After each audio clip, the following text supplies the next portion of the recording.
But anyway, so real quick here. So our Procter & Gamble thing works. Go and look at my video for all the guys in the free media on the big G-spot. It'll give you some other tips there. And here's something to know. When you're doing your descriptions and stuff, if you were to put in an actual legalistic kind of a description as to what Pizzagate actually is every time, instead of using Pizzagate or some other term like Procter & Gamble, if you were to just put in a legalistic description like this video explores, or is a documentary exploring the potential for alleged sexual abuse, blah, blah, blah, and you did it as though it was that kind of thing, you're going to get a different categorization on that video within the YouTube as well as Google, and you'll find that you're getting into an entirely different audience just by changing the language and how it manipulates their algorithm. So you can use both of these, put in multiple different descriptions of that video within the description space. It'll take a lot of text in there, so use it. You can pre-can these things and just plop them in. Legalistic phrasing is what I call long-term values. So long-term values are much better than using slang, which is the immediacy values, because they're savvy to this. If you're talking immediacy, PewDiePie kind of stuff, they know it's a flash in the pan, it's trending, but they don't have to deal with it 3 weeks from now. Okay. The other hand, though, if you're talking about some of these legalistic language, more corporate talk, then you're up with the big boys where they want to keep that video up there circulating year after year after year, and it can even impact your trending associations within their algorithm this way. Okay, and then language ties to corporation sponsors in order to get polluted both ways. And then here's one last thing. If any of the free media has a problem this way and they have a little bit of money, they may want to actually consider buying advertising. And I say this very judiciously. I was able to get 82.5% conversion rates off of Twitter. And I use Twitter engagement in the Twitter ads. People that do this will know what I'm talking about. And I was able to get an 82% conversion rate, which would lead to tens of thousands of views. So, and it was on cheap keywords. And I'm not touting my own product, or rather I'll do it this way. Anybody in free media that's suffering, if I've heard of your website, you write to me and you say you're going to take the advertising approach, I'll give you a free copy of my book on advertising, and I'll give you a year's access to my software to use the Twitter feed with my weighted algorithm on there to get the keywords so that you can, take these guys on. And it's a cooperative effort. This is enlightened self-interest. The more that they use the book, they'll tout it more and so on. So I don't mind giving it away. See, so. Cool. That's very generous. That's awesome. Okay, and now we can go on to the other woo stuff. Okay, well, you mentioned Twitter, and I called up an email that I sent to my two compadres on SGT Report, Matthew and Peter, actually last night, and it said this: please follow these folks on Twitter to stay up to date on Pizzagate. They're breaking news, and I'm going to just try to run through this list. It's an incomplete list, but these people, I got to tell you, Clif, what's going on Twitter right now is just incredible, and it's hard to keep up. It's impossible to keep up, but I think Angela Pizzagate is not manipulated 7. Then there's a gal at Susie Dowd. Yeah, Susie Dowd. Yeah. Incredible. At Zanting, at Dern Exit, at Dawning Psalm 63, and Thomas Burnpain. These people are breaking Pizzagate news all day long, every day. I mean, they're doing a better job than I can because I got so many other, irons in the fire. I'm trying to do all this stuff. I got the website, I got the YouTube channel. I'm doing an interview with you right now, and they're breaking news on Twitter. So here's the question. What is the WebBot's data suggesting about Pizzagate, about Podesta, about WikiLeaks, about Comet Ping Pong, about any of this, what I'm now calling Pedogate? It's the global pedophilia ring, which I don't think the elite can hide at this point. It's obvious what's been going on. It's out. It's broken. We knew this. The data, actually, I think maybe I talked about it in October or November, and the data set basically said, okay, it's coming out. Now I have an issue here, okay, because I don't want to pollute the stream. Right, the people that are out there actually doing the work in law enforcement and so forth, they've got to follow on that, which is the prosecutions and so on. And so I occupy a kind of a weird position in that people are already referencing some of my work in court cases, which really kind of freaks me out. So I've just got to be a little bit careful there. We've got a lot of data and stuff in here about what's going on, but I'm not going to get into personalities for obvious reasons as a result of that. But we have a major milestone coming within the chaos of this summer. All right, so there's going to be a prominent death within the community of abusers that will occur sometime, according to our data sets, before mid-June. And that's not the break, okay? That's just going to be a big gasp for everybody because it's going to hit them at a huge level emotionally. So I have a very high number on this as for emotional impact, and that's as much as I'm going to say about it. Now, the other side of that, though, is that after this temporal marker goes, the what we can call, the pedogate, it gets really very large in a way that it does not now, to the point where even the corporate captive media are forced to deal with it, and that alone is going to cause huge problems for them. So as regards to the free media and all of those people that in the free media that are really pissed at the big old broadcast media, by the time we get into October, November, the whole pedo thing will have rolled through broadcast media, and we will have a bunch of big gaps, a bunch of big holes in what used to be the broadcast airwaves. And it's because these people are dirty. Not just, they're complicit. And so we're going to have all kinds of stuff. We've got data sets for suicides, willing and unwilling, all this sort of thing. And it's going to be quite shocking to the sleeple that wake up next year, and look around and say, okay, what's going on here? And it's because they're just not paying attention to how deep it goes. But by my estimation, we don't get numbers, but I get so many different names in our model space and stuff showing up in here that by my estimation, maybe a third of what we would consider to be broadcast on-air personalities, and maybe that many professional politicians are going to be gone by the end of the year. Yeah, good. Well, I mean, I don't know if that's related to Pizzagate or Pettigate, but I have said this, and I'll say it again because it's on the record. Jake Tapper at CNN has a wife named Jennifer who did a interview with Washingtonian a year before Pizzagate, and she named Comet Ping Pong as their favorite family restaurant. What are the chances in a city as big as Washington, D.C., with all those fabulous restaurants, world-class restaurants, that is the restaurant she would have cited? What are the chances? I mean, is it any wonder that Jake Tapper doesn't want to talk about Pizzagate or Pettigate? I mean, I'll tell you what, at this point, it's got to be clear to any thinking person with two brain cells rubbed together that CNN equals CIA. I mean, it couldn't be more obvious. I mean, could it? I mean, what do you think about CNN? I try not to. Okay. Yeah, I haven't turned on any of that stuff in a long time. So I try not to waste my time with them. They are indeed, corporate-controlled, captive media, and a dangerous thing. It's kind of like, no, I don't want to light a fuse on that stick of dynamite. Well, I said that Trump should probably, I don't know if this legally he could actually do this, but he should get the FCC to not renew their license to broadcast for state security, because they literally are the vipers at the door. They're it's the demons at the door, and they're breaking down the door. They're trying to, tear down the CIA, Mockingbird media in general. It's not just CNN, let's be clear. But that is the problem, is that these people are aligned against the Republic. They're aligned against truth. They're aligned against the people. And they have a geriatric audience. They must absolutely be freaking out as they look at the statistics. I mean, Zero Hedge alone has to be eating CNN.com's, Oh yeah, on a daily basis. They're watching the truth media grow as they're watching their geriatric audience die off. If you watch CNN, the average commercial all day long is, I always like to cite the Humira commercial, 30 seconds about how it may cause new or worsening forms of heart failure and rare forms of cancer. Right, and then the next commercial is, by the way, here's your Medicare Part B insurance upgrade. That's right. All right. Well, so right now trending today, I just want to mention this is this allegedly a video that may or may not be John Podesta's voice. It sure sounds like it. The voice analysis is being done, audio analysis comparison. It sounds like John Podesta, and it's whoever it is, it's a demonic individual berating children, screaming at children. You will call me? Say again! Just get lost. Just get lost.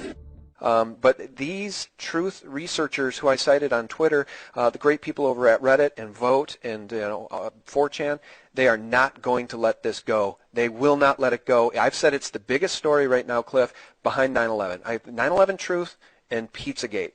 Two biggest stories that I think can be followed. Yeah, I think 9/11 Truth is going to be overwhelmed because you're just looking at this from the Western-centric world. There are people all around the planet investigating this. The connections, especially between our pedogate guys and Southeast Asia and the Caribbean for child trafficking, are going to bring in. And now you've got international people. And let me tell you, I would not want to be on the bad side of some of these guys out of Haiti because somebody crossed the line down there. I heard from a friend of mine. I've got friends in low places all around the planet. Okay, just that kind of guy, right? Yeah. We share scars together. So anyway, but I got a friend down in Haiti, but he was telling me that somebody irritated. I guess you'd call them warlords or or criminal gangs, and they've got their version of a to-be-killed fatwa out against some of the people that are involved in Pedogate. So see, it's that level of stuff coming out now. And basically, the people at the top, we're looking at empire here, and it's foolish for us as Americans in USA Pop to buy into and believe all the crap we were taught in high school, because they taught us an illusionary world where we were the good guys, we were pristine, and so on and so on.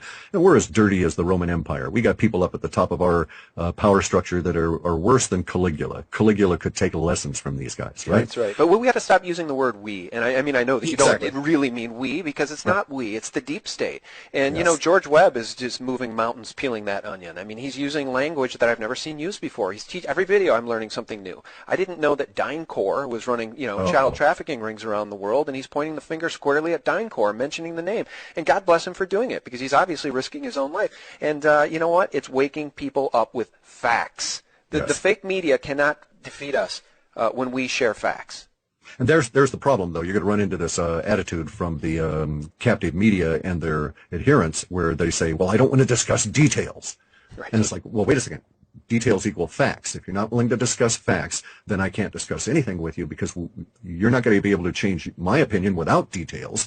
And if you won't listen to them, I can't change yours. So there's really no point to continuing. And we run into this anti-dialogue kind of thing going. Our data actually shows that changing as we get through, let's say, October-ish. So we have these two big areas of chaos showing up in our data for this year. And one of them runs from March, and we're just about ready to get into it, all the way through into May. And then we have sort of a little hiatus in the chaos build through summer, but that's a hiatus in the chaos relative to political and social. There's going to be all kinds of seismic activity, weather activity to give us other sorts of chaos. And then in the midst of all of that, we have this like breakdown that comes in September, October, November. And during that period of time, a number of indicators in the data sets are suggesting that the narrative wars shift over. Okay, so right now we've got a situation where Faction B defeated Faction A through this past year, and we're in a different political environment. By the time we get to the end of this year, we'll be in a different narrative environment, as Faction B will have consolidated the power. Certain events will have occurred extraneous to both Faction A and B, and we'll be at a point where the narrative will be shifting over. And this is where years and years and years ago, if you've been listening to my stuff for a decade or more, you'll know that we used the term re-education camps without understanding what it was. I thought it was going to be, you know, people like myself getting stuck into camps to be re-educated by the deep state. But the really cool part is that these long-term data sets are actually now manifesting. They're shifting into shorter-term and immediacy data. We're starting to get into more some details. And so the re-education is going to be like a re-education effort. It's tied up with this Antarctica, but it's also tied up with the Pedogate. And we could think of it as like having come through the South African experience and having to go into a truth and reconciliation period without necessarily the formal structure that they had, right? And we're going to have to go through that same truth and reconciliation, and re-education is going to be part of it. And it's going to hit the people that are a lot younger than myself a lot harder, because they're going to think that they're savvy. They're going to think they know what's going on. And the data is suggesting that they're going to be blindsided by all the stuff that's coming out about, you know, the pedophilia, the hidden deep state operations, Antarctica, space aliens, all of this kind of stuff. And they're just going to be gobsmacked.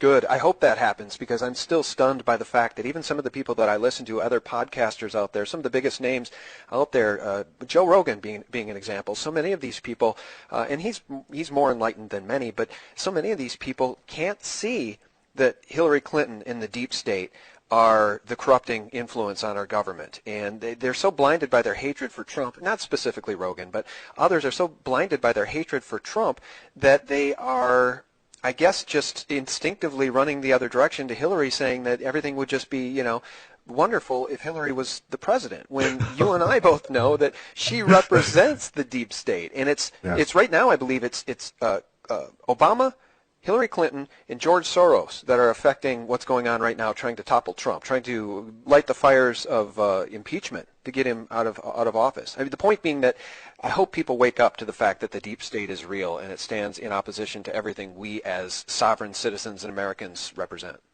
It's awful hard, though. I mean, here's our problem. You're quite correct. I like Joe Rogan. He's a great bald guy. Love his podcast, and he's a martial artist, right? Yeah. So this is cool.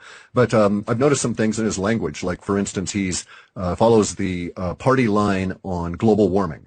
You know, it's like it's a settled science. It's a settled science. It's a settled science. We can't debate it. It's incontrovertible. That's right. And see, this is something that really irritates me, right? I don't care if you're Sir Isaac Newton and you've just made up some new law.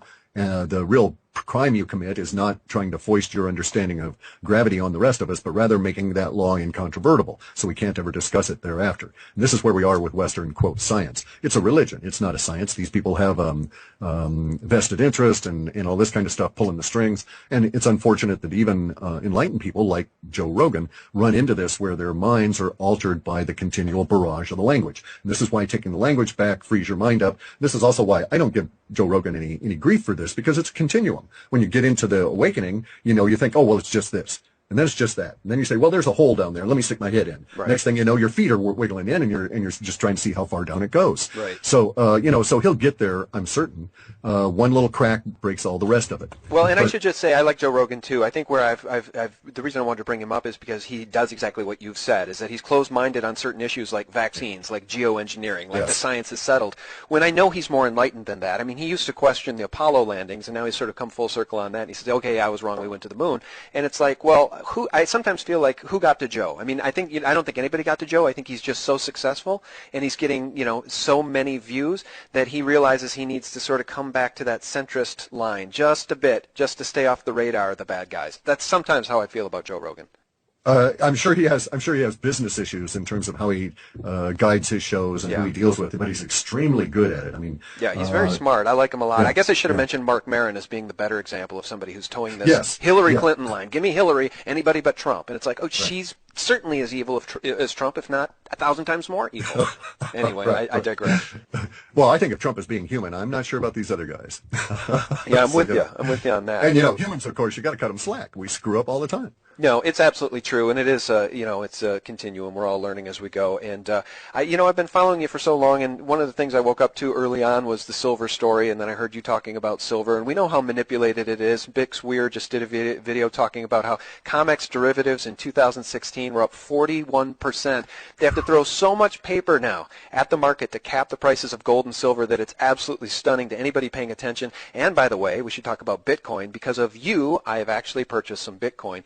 Because you have been right about very many things, and I want to give you credit, Clif. That 888 back dip down on Bitcoin, you hit that nail on the head. But let's talk about $600 silver, which I think is what the web bots are predicting. And we've had that since 2002, probably, and I first spoke about it on, I think it was Mysteries of the Mind Radio. In 2003, there was a juxtaposition of 20,000 on the Dow, which in 2003 was absurd. Everybody thought I was crazy. I got grief for that for a decade, and I got grief for the $600 silver call. We should be at that $600. If we were to look at the Weir video and just do the math that he's talking about, we should be well over 600 in silver now, maybe twice that, who knows. And so the data sets still continue to show silver with that emotional level at the 600 plus. Now, I am getting numbers that show this year we'll crack 145. We'll bust through 145 in U.S. dollars per ounce of silver in some form. We may still have silver at $18, and then the rest of it is premium. I just don't know how it's going to work out. It may be that we actually have an open market for the first time ever, and we scale through 145 in a matter of minutes. But that number does show up. So it'll be picked up somewhere in the media and broadcast back. That's sort of the little feedback loop we get with our data sets. And at this point, then, I'm looking at the other, and so that's sort of a temporal marker, this 20,000 Dow, $600 silver, and all of that leads us up into the big moves for Bitcoin early through next year. And we're looking there. The last number I had that was effective, I think, I actually calculated it out because the Bitcoin is coming in yuan. I have to go and do a yuan to dollar conversion. So at the time I looked, the forecast would have been something around $13,000 per Bitcoin sometime February, March-ish of next year. I actually don't think that is a stunning prediction to the degree that I've been following Bitcoin now so closely, and it appears to be, I've said in interviews, I think it could go to 10,000 as easily as zero. I mean, I don't think Bitcoin's going back to zero. There's too much interest because you notice as China clamped down on Bitcoin and the fake Bitcoin exchanges and whatever was happening there, Japan picked up the slack. So now Japan is acquiring Bitcoin hand over fist. The Japanese are, because they can see what's going on with Abe and the insanity with the yen, and the Japanese government's buying up all the stocks, and people are losing their minds because they know what's coming. What's coming is hyperinflation. I don't think that that's it, actually. I don't think that I don't think the Japanese are seeing that. I think that what they did was that they got a copy of that Chinese white paper that was produced maybe January or February of last year. There was this white paper that came out and circulated in PBOC, and it had the most staggering plan you could ever imagine, okay? And it basically said if we, China Pop, were to take over Bitcoin and evenly distribute it, we could evenly distribute it in like 4 different ways through our social order, and in essence empower the whole nation with a stable currency that once it reached this particular point would be so stable for decades we wouldn't have to worry about all of these the whipsaw actions of currencies. It'll keep us digital. You wouldn't believe it. There must have been 200 positive benefits from this plan that were listed in that white paper. And I think that the Japanese are reading that, or at least someone in officialdom in Japan has read it, and they're starting to go that way. Because one of the things that that I took away from the white paper was that if they had one whole Bitcoin in each of these various regions, then each of these villages would be basically a millionaire when this particular Bitcoin reached $1 million, and that would provide the following benefit for the village, even if they never spent the Bitcoin. It would be basically as though they had $1 million worth of gold sitting there, and then one day everybody recognized it was worth $1 million, and then they could loan against it and do all this kind of stuff against it. And so the Chinese have this long term. I mean, we're talking, I think they talked about 4 or 5 year plans in there. So this is a 20-year plan.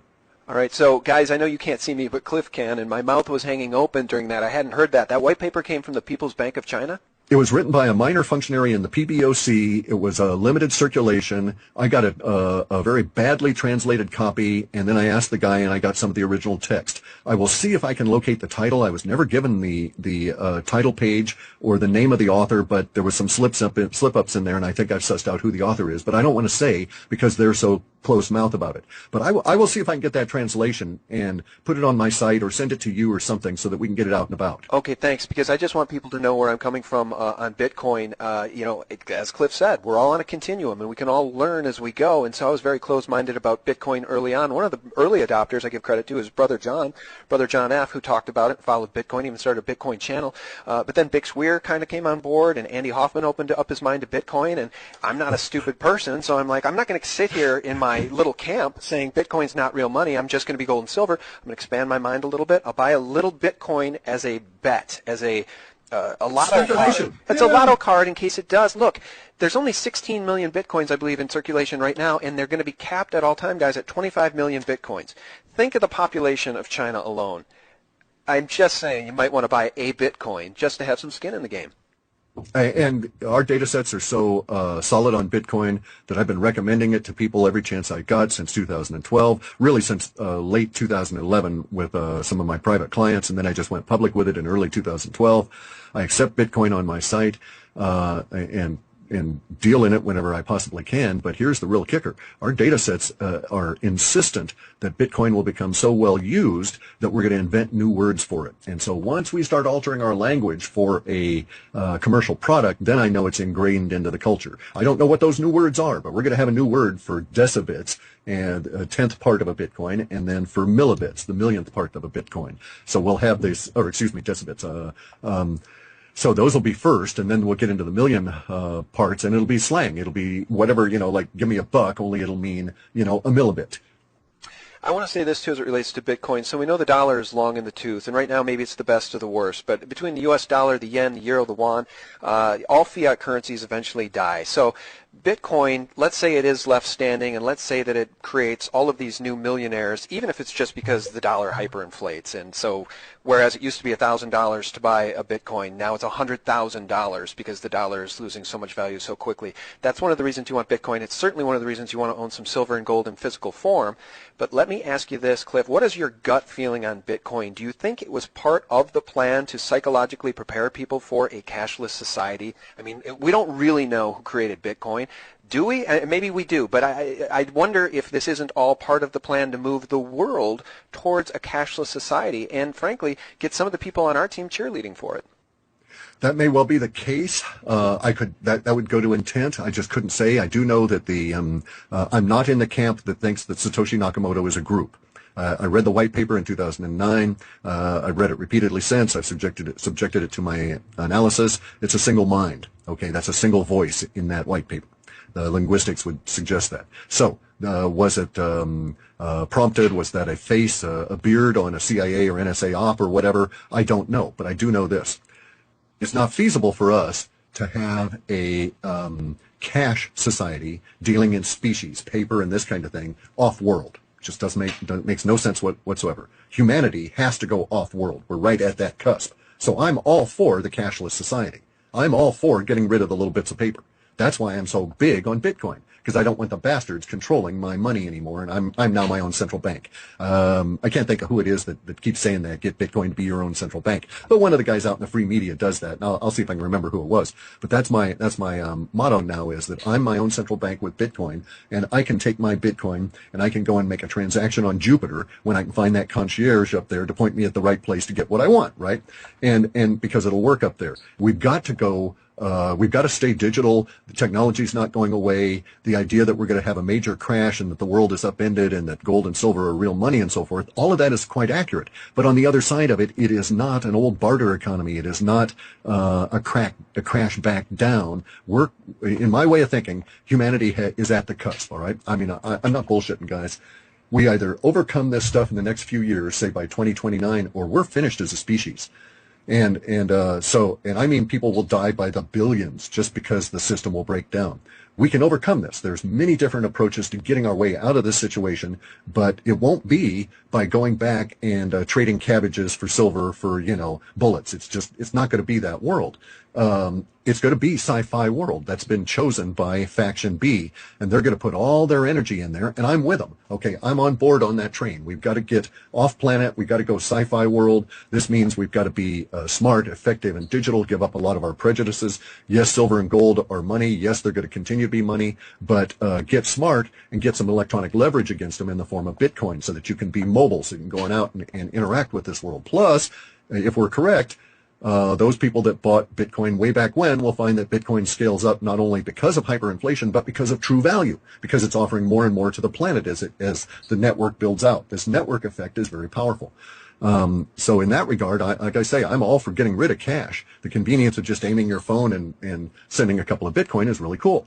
But I don't like the idea of, Federal Reserve banksters, the pedo cabal trying to control us all through their form of central bank originated and controlled digital money. And I would argue that all of the efforts that you see in the banks now trying to do blockchain stuff to take over Bitcoin are failing. And it's just cool as hell. So as the banks go, we will be left with gold, silver, Bitcoin, and us guys trying to do business and the banks out of the way.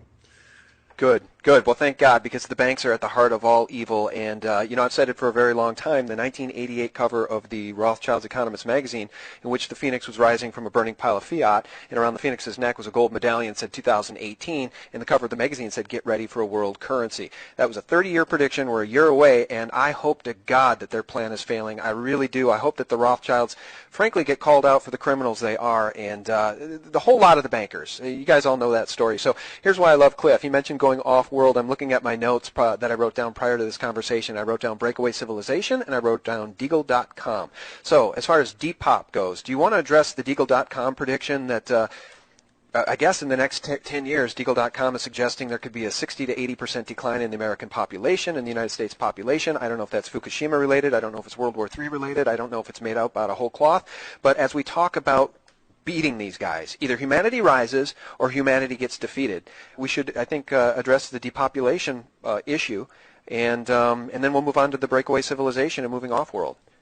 Okay, the depopulation thing, we face a number of, as a species, we face a number of threats that could indeed cause major die-offs. We also, though, have to address the idea of the meme of depopulation. Because I've never bought the idea that the powers that be want to get rid of humans. I never bought the idea of the Georgia Guidestones keep your population under 500 million. I think that was a psyop. because it disinfo, because it doesn't do them any good. They need more of us to keep building the base of the power pyramid to keep them up on top. But we know eugenics is real. We know that the chemical delivery systems through vaccines is real. We know that the GMO foods poisoning us is real. So those may not be depopulation agendas. Okay, that's the thing. Dumbing down agendas. Correct. Okay, because there is truly a thought on their part, on the part of the pedo elite, that they are superior to us, and this comes from the fact that they think that they are descendant from these beings with the long heads, okay, that were the pharaohs and came on down during that period of time. And basically what happened was there was this war in our solar system. Earth got smashed really bad. We humans were not really part of that war. We're a slave species that was working for the people that were involved in that war. Those individuals that were down here controlling things lived in what we call northern Africa up through India. That area was destroyed, converted to dust and radioactive rubble. And thereafter, the remnants of those people, of that species, some of them fell to earth. Okay, this is where we get the fallen angels business, right? All of that sort of thing. And much of our religion comes from this idea. This war caused these beings to come down here. They had to try and survive. They were much larger than us. Some of them were extremely larger. Some of them were cannibalistic in that sense, treated us as their food source. We have all of these issues with them. Some of them even interbred with us, okay? And we even have in the 1800s, we have, and I've seen it in Europe. When I would go through, my parents hauled me to every damn art museum you can imagine in Europe to give me culture, right? And so you'd go to some of these art museums and some of these places in Italy and so on, and you'd see pictures, paintings of the leaders of these city-states. And these men and women had elongated skulls with virtually no hair on them. And they wore some funny-looking little hats, but the artist portrayed them with the elongated skulls. And this was, Queen so-and-so, Princess so-and-so. Usually it was shown in the females. The males would have some kind of a wig on, bad wig, but they had these weird elongated skulls. So all of the people that are in the elite, all the way from the Queen Elizabeth, the baby-eating British royals, all of these people, they think that they are part of the descendants from these other beings and therefore are superior to us, the regular humans. Now, the regular humans at the time that disaster took place, the big war, we were beset by all these giants that caused us all kinds of problems. Now we're at that point where we've bred enough that we're able to provide these descendants with their ultimate holy grail. Their ultimate imagining was that they could get a big enough population underneath them to get them back into space, get them back into the off-world reality that they're so desperate to get back into. That was sent, they were basically defeated in a war, and now they're going to rise up from the ashes, so to speak. Now, these guys, the power elite, they don't have 100% knowledge of what is really going on, but they sure know a lot more than we do. So what you've just heard is a stitched together account has to be extracted from all different kinds of sources because they don't tell us this sort of thing. Right. But we're in for it this year. That kind of stuff is all coming to a head this year. Right. Okay. Well, I think that ties back into Pizzagate, and I've made the tie-in to the vampiric bloodlines going back centuries, but citing Elizabeth Bathory specifically, who loved to bathe in the blood of virgins, believing it gave her youth, and Prince Charles being related to Vlad the Impaler. I mean, it's this vampiric bloodline. And guess who is in charge of the companies that are now offering, except in the U.S., I don't think it's offered here, but in some places in Europe, you can go and buy teenager blood. And you go and you get an infusion of blood from specifically chosen teenagers to give you that big power thing. And George Soros apparently has this stuff just, stacked in his freezer. That kind of a deal. And if you'll look at those companies, it will lead you right back to the royals. It'll lead you right back to Italian royals and British royals. They own these firms. And so the question has to be asked, since they're already pedos, where are they getting the blood? My God, it reminds me of George Webb's work and human trafficking and all these people disappearing. And again, Pizzagate, all roads lead to Pizzagate, guys. I've said it before, I'll say it again. Prince Charles wanted Jimmy Savile to be the godfather to his sons. Jimmy Savile was a known pedophile at the BBC for decades and decades and decades, and necrophiliac, and all his crimes were covered up. And he was close friends with Prince Charles. He was knighted by the Queen. So when we talk about vampiric bloodlines and these people being, pedophiles, that's not just conjecture. It's just hardcore fact, and it needs to be talked about. Okay, so the breakaway civilization going off-world. I mean, where do we even begin? I mean, you know as well as I do that these people have the technology to go off-world because supposedly they sent men to the moon on a computer Rockets. On a computer that would have filled my house computing power smaller than what I have on an iPhone. So Yep. where is all the technology? We can get an iPhone in our pocket now, and the world is at our fingertips in terms of information, but we're all still burning petrol to drive around in automobiles? That's starting to change, though. They're doing a sneaky thing here, okay? I've been following this ever since I got wind of what is called the Federal Register, which is this large book of contracts and stuff the federal government keeps. And I went looking through it and discovered reverse engineering contracts, all different kinds of cool stuff. But they're starting to do some weird disclosure, a strange form of disclosure now, okay? In the sense that I've seen from the outside all kinds of new devices that, just like the transistor, just like the printed circuit, just like fiber optics, are being introduced into our society. So, not to take anything away from the inventors of any of these devices, right? But we're getting hit by all kinds of, well, let's call them the machining tools of the new age, okay, of the new sci-fi world. Because when you're making cars, before you can build a car, you've got to have a tool to machine the steel. And so that tool has to be a lot tougher than the steel you got to work on. And it's got to be a lot more precise and so on, because it's going to lose a level of precision making a lot of parts. And so we're getting into that level of machine tools for the sci-fi world. So we've got quantum computers coming on out now. We've got all different kinds of material science devices. 3D printers. Exactly. But even beyond that, we now have machines at a manufacturing level that will allow you to design the plastics down to the molecular level that will go into your 3D printer. So if you needed to infuse aluminum into them, you could do that, this kind of thing, right? I mean, we're talking some really spectacular new kinds of devices coming on in. We're talking about devices where it will lead to, in our reports, the ability to like stick a couple of probes into a hole in the ground in your mine and tune in some frequency and cause all of the silver in that particular ore to decide it wanted to liquefy right then and run out through the little channel you dug into the waiting mold you've got. Okay, we're talking frequency engineering. These kind of weird things are starting to come in from the outside. You and I sitting here as consumers, if we don't work in these environments, we're not ever going to see these machines. The people that work in the machines in these environments, just regular guys, going to work every day, the company buys a new machine, they start working it, using it. They have no idea that it's this gradual infusion into our society of all of this space age technology that they've been reverse engineering from space aliens in the deep holes, and they're now deciding they've got to get into our social order. And so I'm seeing that there's new science kind of devices, new high-end, high-tech devices that are coming in now that are functionally as revolutionary as those devices that were used to make printed circuit boards and computer chips. Fab plants is what they're called, Yeah, cool. Well, Trump has hinted, I think, at some of this. And, we have in the historical record comments from people, like, for instance, Ben Rich at Lockheed Skunk Works, actually, the head of Lockheed Skunk Works before he died. He said, anything you can imagine we already know how to do. We have the technology to take ET home.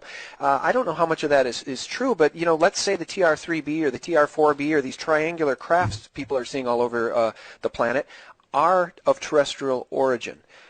What are the chances that they're going to free up that information for humanity? Or do they prefer to enslave humanity and they will continue to go off-world, as I suppose they already have, without us? Yeah, the latter is their plan, okay? That's why we've got this weird situation with the Faction A, Faction B, the Clintons losing and the pedo camp losing and Trump coming in.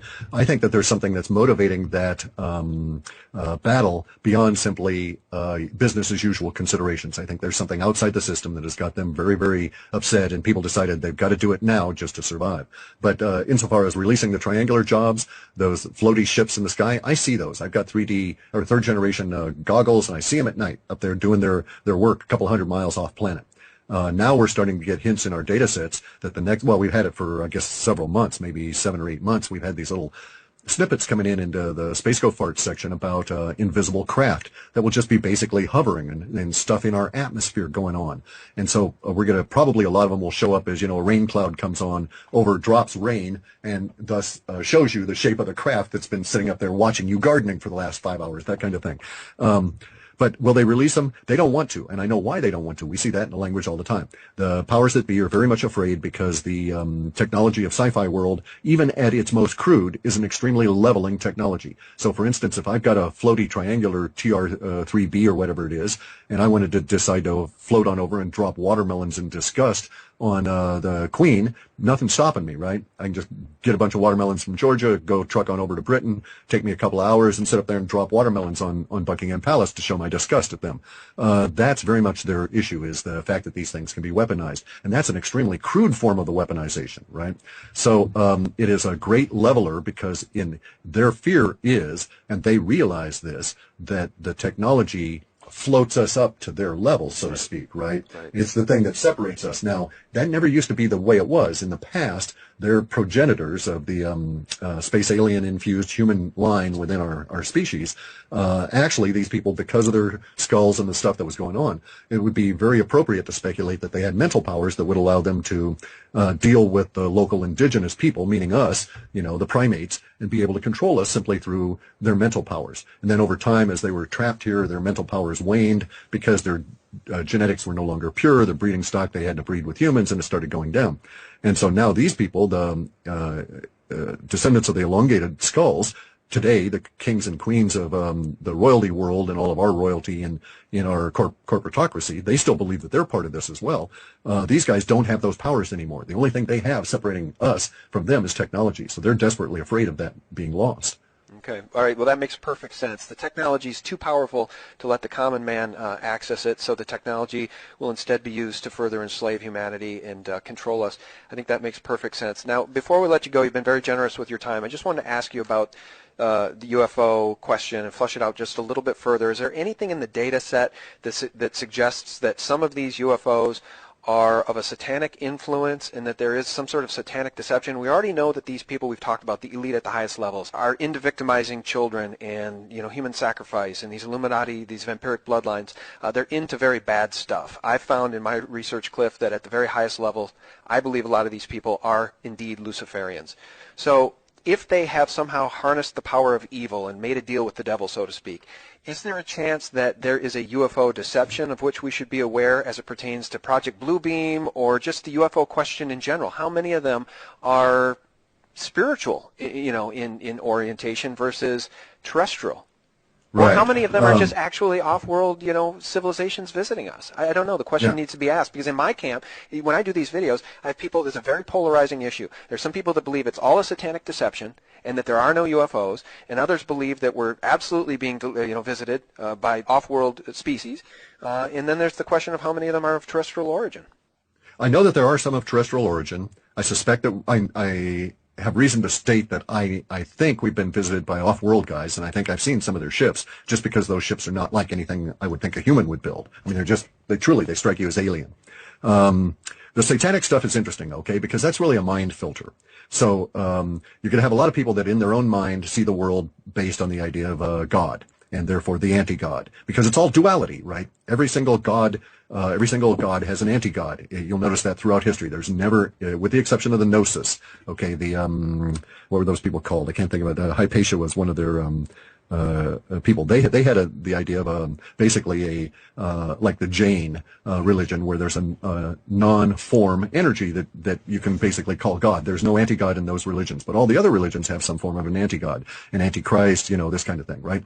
And so that speaks explicitly to the filters of the people that are bringing that up. So I'm never ever going to say that all UFOs are part of a Luciferian plot. I know that these people that believe in the Lucifer-Christ dichotomy, and that those people that are part of the either side of that, I know that they see a lot of the UFO things, the unidentified aerial phenomenon, as being demonic and so on. That does not mean that they are. Now, the people that are reverse engineering the spaceships and building these things are under the control of this group that we acknowledge are pedophiles, vampiric, energy-sucking, and human flesh-consuming, and indeed are, how do I say that? They're looking for the Luciferian part of it. They think they're making a deal with an entity that is pan-dimensional or whatever. So whatever their delusion is, they're acting on it as though it were real. But I don't accept that it's real. Just as I don't accept that the Christian filter is real in that sense. Yes, they believe it. Yes, it's real to them. But my vision is larger, so I'm outside that. I can see a little bit more, right? And so I'm not bound by that vision. Now, I know that the manifestations that we're seeing in the skies, these unidentified aerial phenomenon, include things that we would not classify as a spaceship. You know, it's got no rivets, it's not welded or any of that kind of stuff. I also know that it does include those things that we've riveted and welded together. But I'm of the opinion that the things that are not are welded ships. So we're looking at a duality. We have the stuff we've built, and then we have the stuff that we haven't built, some of which resembles our stuff, but other stuff is like probably some form of a nanoskin kind of a technology. Others, it's probably energetic, and you're inside an energy bubble and you've got some kind of a control, that sort of a thing. But it comes down to this. There's this weird movie, Men Who Stare at Goats, okay? In that movie, they talk about all of the consciousness field stuff, consciousness science. They're talking as remote viewing and all these other kinds of things. They made that movie to denigrate and bring humorous focus on a very serious subject for the military. The military does this stuff continuously. They've been doing it since the 60s. They never gave it up. And some of their people have retired, some of the people that were in that deep, dark world. I know some of these people. I've talked to a few of them. One of the guys that is